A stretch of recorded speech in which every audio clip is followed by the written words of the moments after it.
Youth forum को look after कर रहा हूँ और पर्पज़ इसका ये था कि पब्लिक डिप्लोमेसी की डोमेन के अंदर हम लोग इंटरेक्ट करना शुरू करें लोगों के साथ। और उसके अंदर हमने एक मीडिया कॉरिडोर जो है उसको हमने इस्टेब्लिश करने की कोशिश की थी, जिसके अंदर हम मीडिया फ्रेटर्निटी जो है दोनों साइड की उसको इंटरेक्ट कराने की कोशिश करें। तो पिछले 11 महीने में हमने 3 मीडिया इंटरेक्शंस की हैं, this is the third one. और इसके अंदर अब हम अफगानिस्तान से जो उनके टॉप टियर के और सेकंड टियर के जो जर्नलिस्ट हैं उनको यहाँ लाने में कामयाब हुए हैं। Thank you, sir, for your time. My name is Muhammad Ibrahim Muman, and I'm sports journalist. معنا از احسان الله حاکم د افغانستان راغلم د خبريالانو ډله کې د کابل نیوز تلویزیون د خبر manager M. Salam. My name is Ali Akmal. I am a journalist in Afghanistan, and good to see you. Assalamu alaikum. My name is Farid Azim. I am the director of Afghan Cinema Association. Assalamu alaikum. My name is Irfanullah and I represent business community and I'm industrialist in Kabul. Assalamu alaikum, sir. My name is Dr. Salma Malik. I am a teacher at Qaid-e-Azam University, Islamabad. I am part of the mentor group of the PEYF. Assalamu alaikum ji. I am Dr. Shabana Fiaz. I am heading the Defense and Strategic Studies Department, Qaid-e-Azam University, and I'm also part of the Pak-Afghan group. Assalamu alaikum, sir. My name is Shahid Khan. I'm the member of the Pak-Afghan Youth Forum, and I'm coordinator for the Afghanistan at Pak-Afghan Youth Forum. Assalamu alaikum, sir. I am Reema Shaukat, and I am part of Pak-Afghan Youth Forum. I am looking after the media and outreach in Pakistan for Pak-Afghan Youth Forum. Assalamu alaikum. My name is Shugfa Siddiqui. I am director of ZAN TV in Afghanistan. Assalamu alaikum. My name is Asad Kosha. I am the chief editor of Kabul Now. Assalamu alaikum. My name is Zahra Siddiqui. I am presenter for Ariana News TV. Assalamu alaikum. Zamanu Freidundi, the Tulu News Khabariyalim. Thank you for having us. It's an honor to be here. I'm Shahrazad Kufi. I am director of a non-for-profit organization in Afghanistan. I'm also a coordinator with the Pakistan-Afghanistan Youth Forum. Assalamu alaikum. Mirwais Nuri, I'm a Afghan journalist. The Afghanistan Nui Bansatgund Madwati Masul. Okay जी, कौन questions करेगा? One question is that this is injected in Afghanistan, the people of Afghanistan, that India and Pakistan are part of the problems in Afghanistan. So have you ever tried this president or government of these 3 countries to sit together? I haven't seen anything like this. We have bilateral visits, but I didn't see any trilateral meeting India, Pakistan, and Afghanistan.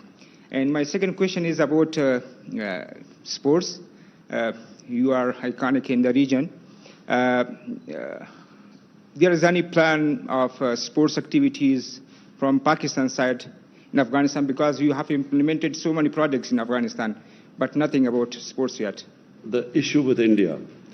The problem we face with India is that on the 5th August 2019, India unilaterally discarded the United Nations Security Council resolution and took away the statehood of Kashmir.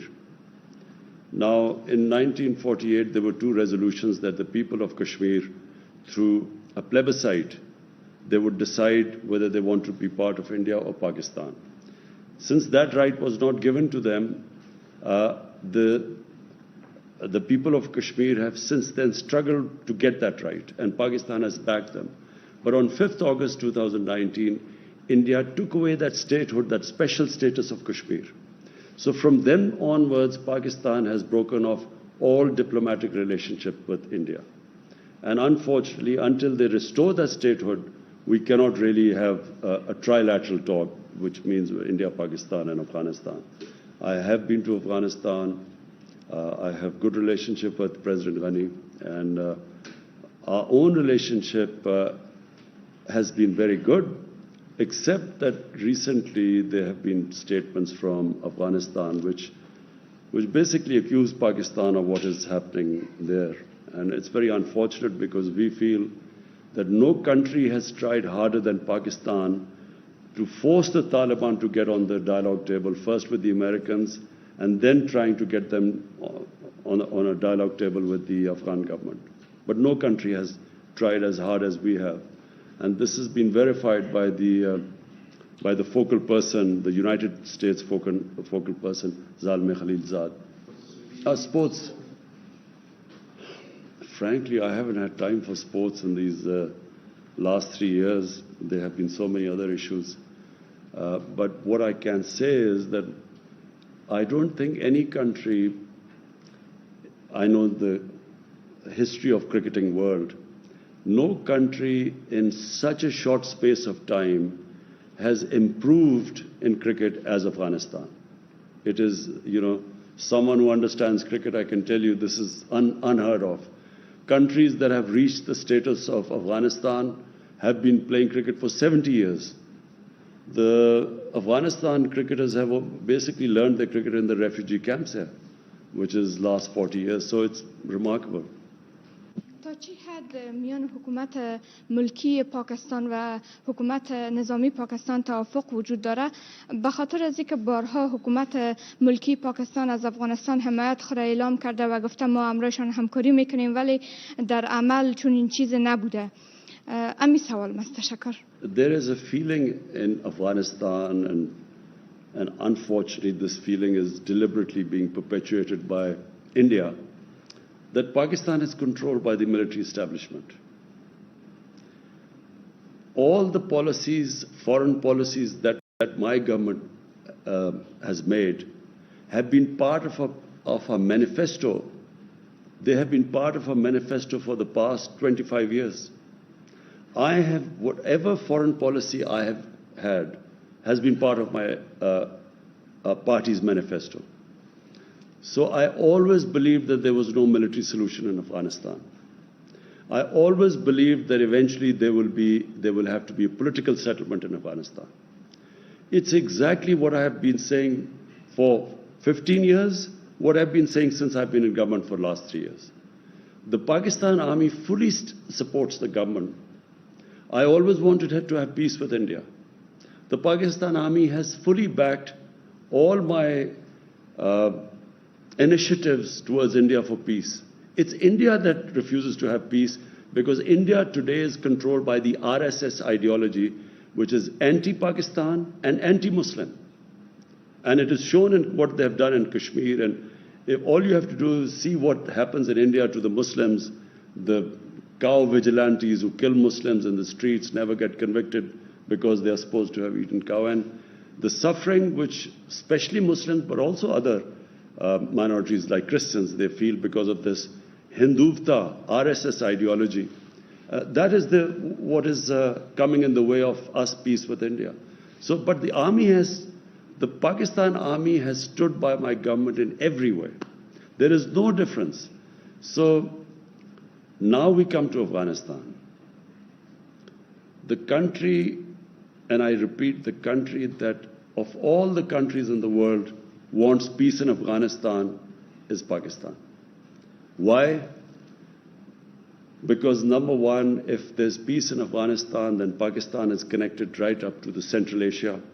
We have already signed a contract, signed an agreement with Uzbekistan for the Mazar Sharif Peshawar Railway through Afghanistan. So all our future economic strategies depend upon peace in Afghanistan. That's number one. Number two, the people of Pakistan always think of people of Afghanistan as probably, if not neighbors, as our brothers. And they have suffered for 40 years of strife. And so we feel that if any country needs peace and quiet, it's Afghanistan. Thirdly, if this civil war goes on between the government and Taliban, it will almost certainly spill over to Pakistan's tribal areas. And we have really, in the last time when we joined the American war on terror, and as a result, we had the American war on terror spilled onto Pakistan's tribal area. 70,000 Pakistanis were killed in that. So last thing we want is that civil war spilling over into Pakistan, which it will do if it is a protracted civil war. And finally, we already have 3 million Afghan refugees. We cannot afford, if there's civil war, there will be more refugees coming in. And Pakistan does not have the economic conditions to, to have another influx of refugees. So it is in our interest, and that is why Pakistan has tried its best, is trying its best for a political solution in Afghanistan. Thank you so much for your time. سوال من N هست که میخوایم پرسان بکنم در ارتباط به حملاتی که فعلا طالبان در ولسوالیای افغانستان انجام میتن و کارهایی که اینا انجام میتن وارد خانه های افغان میشن. آیا از نظر شما این گروه کارهایشان چگونه است؟ غیر انسانی هست یا گروه تروریستی هستند طالبان؟ آیا اینا شما میپذیرین؟ و دیگه ای که در این اواخر آیا اجساد پاکستانی را شما کشور پاکستان دریافت کردن از افغانستان تسلیم شده باشند؟ نظرتان در این ارتباط چی هست؟ و با چنین شرایط نتیجه روند صلح را در افغانستان شما چگونه میبینین من حیث یک کشور خیلی نزدیک بر Afghanistan? تشکر. First, what the Taliban are doing or not doing has nothing to do with us. You have to speak to Taliban about what they're doing. We are not responsible. Neither are we some spokespersons for Taliban. But you have two choices. 20 years, a military solution has been attempted to bring peace to Afghanistan, and that's failed. Now you have a choice. Either this American-backed military solution, you can continue, because if you feel the Taliban are not someone you want to have in part of your government, you can keep on the course of a military solution. But everyone knows it's not possible anymore. The second solution is to have a government, a political compromise between the Taliban and the government, to have a compromise, an inclusive government. That is the only solution. Now, what the Taliban are doing or not doing has nothing to do with us. All we want is that there should be peace in Afghanistan. Pakistan's interest is peace there. There are 3 million Afghan refugees in Pakistan. Almost all of them are Pashtuns. And all of them, or most of them, would have sympathies with Taliban. How is Pakistan supposed to check who is going over there to fight or not when there are about 25,000, 30,000 people who cross every day? They go into Afghanistan and come back. How is Pakistan going to check that? So Pakistan has consistently said that if the Afghan refugees go back to Afghanistan, then hold us responsible. But if there are 3 million refugees here, how can we say few hundred or few people have gone there to fight and their bodies are coming back?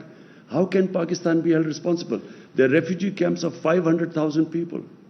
There are refugees with over 100,000 people. So how is Pakistan going to go into the refugee camps and decide who is pro-Taliban and who is not? So it's not possible unless, and let me just say the other thing, that until recently there was no border between Pakistan and Afghanistan. The Durand line was just imaginary. There was no physical border. So to stop, to control the outflow and inflow into Pakistan, we have built this fence at a huge cost to Pakistan. We have completed 90% of the fence now. So for the first time you have a border fence. Before that there was no border anywhere. Durand land was no border. So we are trying our best, but it is not possible to hold Pakistan responsible when you have over 3 million refugees here. What interest could possibly Pakistan have in a civil war in Afghanistan? What interest would Pakistan have? And what is clear is that no one party will be able to take over Afghanistan. So if Taliban try to take over Afghanistan, it will just be an ongoing civil war. In the past, Pakistan did have an interest In the 90s, Pakistan had an interest. And why did Pakistan have interest? Because Pakistan had this policy of strategic depth. What was strategic depth? Pakistan was always wary of Indian influence in Afghanistan, and Pakistan did not want to have a situation where it was fighting on two fronts. So Eastern Front, India, and then Afghanistan also became pro-India. So in those days, Pakistan did try to have favorites. They backed favorites. Now, and especially my government, we believe that Afghanistan can never be controlled from outside. Afghanistan has a history. Throughout history, Afghans are the most independent people. So you can't control Afghanistan from outside. So our government's policy is, whoever the people of Afghanistan choose, Pakistan will have best relationship with them. So we have no favorites now. We do not have that old policy of the 90s of strategic depth anymore. زه دوه لاندې پوښتنې لرم. You تاسو ولسمشر غني سره په Uzbekistan کې لیدلی وو او وروسته د هغې د افغانستان او پاکستان اړیکې خرابه شوې. دغه لیدنو کې تاسو څه وویل؟ او بل د سلسله لیخیل په اسلام آباد کې برامته شوه. د هغې قضیې په اړه معلومات ورکړئ چې دغه د چا لخوا اختطاف شوې وه، برامته شوې وه، ولې برامته شوې وه او د څه دلیل له مخې؟ ډېره مننه. First thing is that whatever I'm telling you, I told President Ghani. I told him that Pakistan, President Ghani felt that, we should try and stop the people going across. We told them that we can have a joint, we will have a joint inspection. You tell us where people are crossing, we will take action. We assured him about that. Because we know that all the fighting people, if half of Afghanistan is with Taliban, what would they be doing in Pakistan? They talked about families of Afghans, of Taliban in Pakistan. The question is, should Pakistan put their families in jail? What is Pakistan supposed to do with their families if they are here? And then, if there are few Taliban leaders who have families here, the only leverage we have is because of that. The reason why they actually had talks with the Americans and Pakistan was able to make them have talks with the Americans was because of this leverage. If you put them in jail or if you take action against them, that leverage goes. But more importantly, I got the impression that somehow the Afghan government feels that we should take some sort of a military action against, force whoever the Afghan or, who the few pro-Taliban people or Taliban leaders are here. But so number one, we will do everything, but we will not use military force anymore in Pakistan. As I said last time, we were fighting someone else's war and we ended up 70,000 Pakistanis were killed. So there is a consensus in Pakistan that we will not use military action. Short of military action, we will try our best. How much ever pressure they want us to put on the Taliban, we will, because it is in our interest there's peace in Afghanistan. But we will not use military means. We are clear in Pakistan about that. The ambassador. So, we have detailed now through the Safe City cameras, we have charted out the exact path taken by the daughter of the ambassador. And, the taxi drivers, the taxis which the ambassador's daughter took, we got through the cameras, we got the numbers of the taxis, we called those people up, they've all been interrogated. They have, so unfortunately the explanation doesn't tally what the ambassador's daughter says and what the cameras show, where she says that she was put in a taxi and taken away and they was beaten up. But there is a picture of that taxi and she's sitting there and she's fine. And the driver was called up and the police officer showed. So unfortunately, we didn't get the answers because the police has now all the record, charted all the areas where she went. and it doesn't tally with what her accounts are. There's a discrepancy there. And unfortunately, they went back, so we have no way of confirming what happened. But the account of the ambassador's daughter does not tally with all the cameras which show her going into the 3 different taxis. The taxi drivers were interviewed, got into the police station. It does not match there. Sir, Yeah. Afghan government has requested for a team to visit Pakistan for sharing this investigation, and we have conveyed our preference for that team to visit next week. So you've heard that there's a team coming from Afghanistan. We will give them all the information they want. We will give them the pictures from the safe city cameras, exactly the movements, and so that they can go and ask the questions to the daughter when they go back. بخیر تشکر is an میکنم که فرصت گذاشتین وقت گذاشتین بر ما. میخوایم سوال داشته باشم در قسمت پروسه صلح افغانستان. این که پاکستان بارها گفته که ما در قسمت پروسه صلح با افغانستان صادق هستیم و همکار هستیم. پس مراکز مشورتی طالبان فعلا در قلمرو پاکستان نشان دهنده چی است؟ تشکر. We have consistently asked the Afghan government to tell us where these shuras are and where the hubs are, supposedly where the Taliban are supposed to be. We kept hearing about this when the Americans were conducting operations. There were drone attacks in the tribal areas. Americans were, killing people through drones. So why didn't they spot this Quetta Shura and so on? Because we've always asked them to tell us where this Quetta Shura and so on. The thing is, if the Taliban meet within the Afghan refugee camps, as I said, one of the refugee camps is over 500,000 people. There's another is 100,000 people and so on. So it's not easy for Pakistan to tell them exactly, who's coming and where. This has been asked over and over again, and let me just, in the end, say one thing. The reason why 150,000 NATO troops, the greatest military machine in the history of mankind, the reason why they did not succeed in Afghanistan has nothing to do with Pakistan. It's exactly what the Americans did in Vietnam. When they failed in Vietnam, they blamed, some insurgents from Cambodia or Laos, and they actually bombed Cambodia and completely destabilized Cambodia. But they still didn't make any difference. We were told at one point that the Taliban main sanctuaries were in North Waziristan. They kept pushing us that we should take action in North Waziristan. Finally, after 4 or 5 years, Pakistan actually took action in North Waziristan. 1 million people were internally displaced from North Waziristan when Pakistan took action.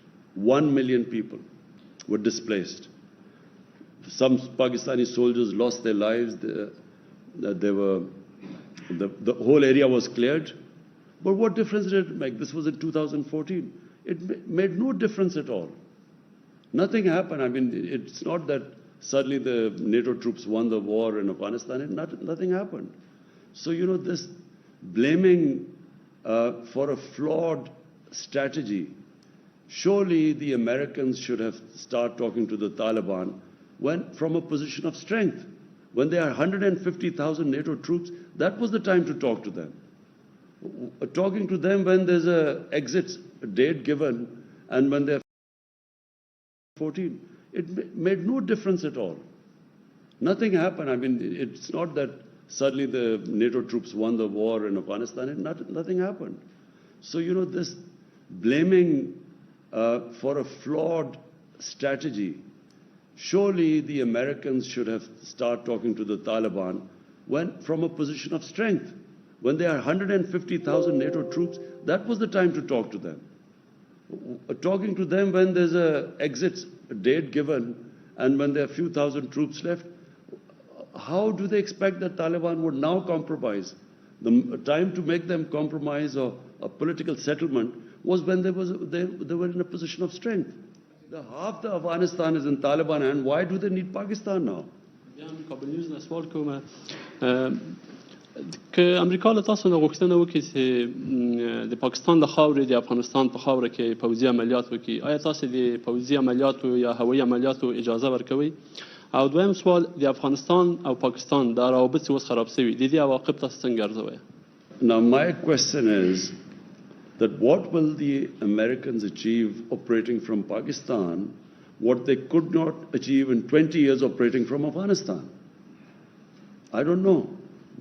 If someone can convince me that suddenly it would make a big difference and there will be peace in Afghanistan by them operating from Pakistan, maybe we would consider it. But what they haven't achieved in 20 years, how do they expect to achieve right now from Pakistan, having bases there? All it will do is, it will involve Pakistan in a conflict which Pakistan has nothing to do with it. So why would we want another conflict on our hands when already when we were fighting the US war on terror, we lost 70,000 people, over $150 billion lost to the economy. Why would we want to get ourselves in another conflict? So that's the reason why Pakistan sees absolutely no reason for them to have bases and operating from within Pakistan. Future relationship with Afghanistan, I see our relations between the two countries will get stronger with every passing year. And the reason is that Afghanistan needs Pakistan, Pakistan needs Afghanistan. No country would benefit more from open borders than Pakistan and Afghanistan, because Pakistan would benefit from access to Central Asian markets. They are emerging markets. They are growing very quickly. There's energy corridor as Afghanistan from Central Asia, so we will gain from it.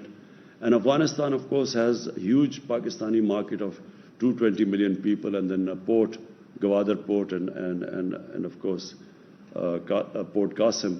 So it's a mutually beneficial relationship. And people don't realize that Afghanistan was part of Pakistan and India for a long time. And then there was a time when Pakistan, North Pakistan, was part of Afghanistan for 70, 80 years. So there's a strong linkages between the two countries.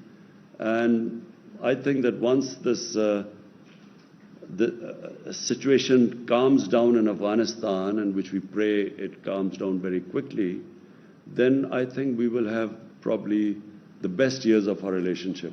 Normally मैं किसी media का journalist नहीं हूँ, मैं cinema से ताल्लुक़ रखता हूँ, तो इसीलिए हम सोशल में बहुत काम करते और अल्हम्दुलिल्लाह ये जो रवाबत अभी तक अब ख़राब हो चुका है पॉलिटिक्स से, सोशल पे कोई असर नहीं डाला है. अभी भी हम इधर आ सकते, उधर लोग काम करते पाकिस्तान से. बट मेरे शख्सी एक ही सवाल है, जो जब से मैं पैदा हुआ हूँ हर बार मुझे ये कहा गया है कि पाकिस्तान के साथ पाकिस्तान के पास एक परेशानी है अफ़गानिस्तान से. फिर मैं यूनिवर्सिटी गया और उधर मेरे को बुला गया कि ये परेशानी दाऊद खान के ज़माने से शुरू हुआ है. मैं ये जानना चाहता हूँ कि ये कौन सा परेशानी है जब इतनी साल ख़त्म नहीं हो रहा है. Thank you. देखिए, जो मुल्कों के अंदर रिलेशनशिप होती है ना, वो कभी भी एक जगह पे जाके नहीं अड़ जाती. वो चेंजेबल है, डायनामिक चीज़ है. एक ऐसी है कि कई दफ़ा शख्सियत दो आ जाती है मुल्क में, रिलेशनशिप बेहतर हो जाती है, और एक शख्सियत कभी ऐसे हेड्स ऑफ स्टेट आते हैं कि उनकी रिलेशनशिप ख़राब हो जाती है. कई दफ़ा इंटरेस्ट बदल जाते हैं, एक मुल्क का एकदम इंटरेस्ट बदल जाता है. लेकिन जो बेसिक चीज़ अफगानिस्तान और पाकिस्तान में है वो कि देखिए, एक तारीख है, कई 100 साल की तारीख है जो ये सारे खत्ते में इंटरेक्शन था. ये जो पेशावर था ये सेंटर था, काबुल सेंटर होता था, सारे सिल्क रूट थी, ये यहाँ से सारा जाता था हिंदुस्तान, उधर से आते थे, फिर कंदहार से रूट थी मुल्तान के ज़रिए. ये पुरानी ट्रेड रूट्स हैं और पुरानी रिलेशनशिप्स हैं. कितनी अफगान फैमिलीज़ वहाँ से आई, पाकिस्तान सेटल हो गई. میری ساری ماں اور باپ کی قبیلے سارے افغانستان سے آئے تھے، یہاں سارے ہندوستان میں سیٹل ہو گئے کتنے 100 سال پہلے. تو یہ انٹریکشن ہمیشہ رہا ہے. اس میں کبھی کبھی برا وقت آتا ہے. افغانستان کا انٹرسٹ ہو گیا سوویٹ سے، پاکستان کا انٹرسٹ چلا گیا امریکہ کے ساتھ، اس کے اندر ہماری ریلیشن شپ خراب ہو گئی. پھر آئی حکومت افغانستان کا ہندوستان کے ساتھ قریبی ہو گیا، تو ظاہر ہے پاکستان سے خراب ہونی تھی ریلیشن شپ. لیکن لانگ ٹرم ریلیشن شپ، نیچرل ریلیشن شپ ہے ہی پاکستان اور افغانستان کی.